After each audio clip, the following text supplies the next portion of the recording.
Did you know in Encanto, there's a quick reference to a very famous disaster? During Luisa's song Surface Pressure, at one point she mentions about the ship that doesn't swerve. During those lyrics, we see a ship headed for an iceberg, and at the front of the ship is a group of donkeys playing violins behind Mirabel. This is of course a reference to the disaster of the Titanic hitting the iceberg. It was also said by survivors that there were musicians playing music on the deck to calm everyone's spirits, as depicted in the 1997 blockbuster movie centered on the events. Did you know in Coco, there's actually an early indication that Miguel's great-great-grandfather isn't really Ernesto de la Cruz? Although the picture of his ancestor has his face torn off, we do see that the man has a belt buckle of two guitars crossing, hinting at Hector and Ernesto's double act. However, when we meet Ernesto, his belt buckle only has a flourish of decoration with no guitars present. This not only identifies Ernesto as the wrong man, but also indicates that Ernesto cares about other things than music. Did you know in Mulan, there's a definitive moment where the mood of the movie shifts? You'll notice that there are a fair few musical numbers throughout the first part of the movie. This traditional Disney animation trope stops dead during A Girl Worth Fighting For, when Mulan and the army stumble upon a burned village and lost battle which has caused the death of Shang's father. This helps to shift the tone of the movie to being more serious from that moment on, as the characters face the realities of war, with no musical numbers popping up from then on.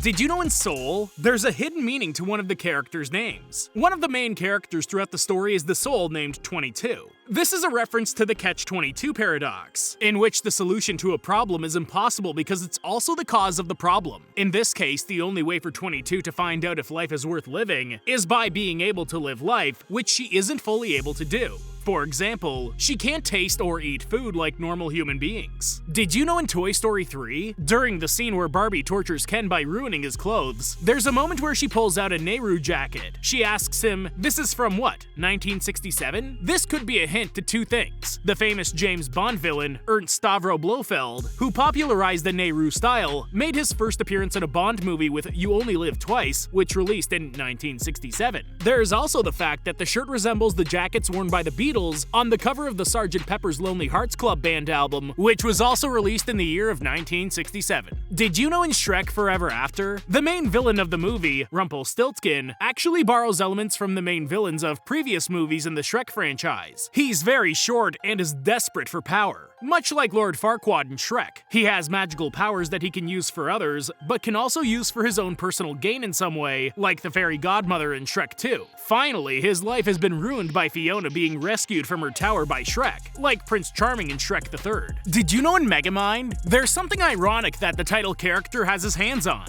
At one point during the montage scene that shows Megamind training Titan, and also Megamind's flourishing relationship with Roxanne, take note of the book that Megamind is reading when he and Roxanne are having dinner together. The book is titled Mega Man Unmasked. This is ironic, considering whenever he's with Roxanne, he's never his big-headed blue self, but in the disguise of Bernard.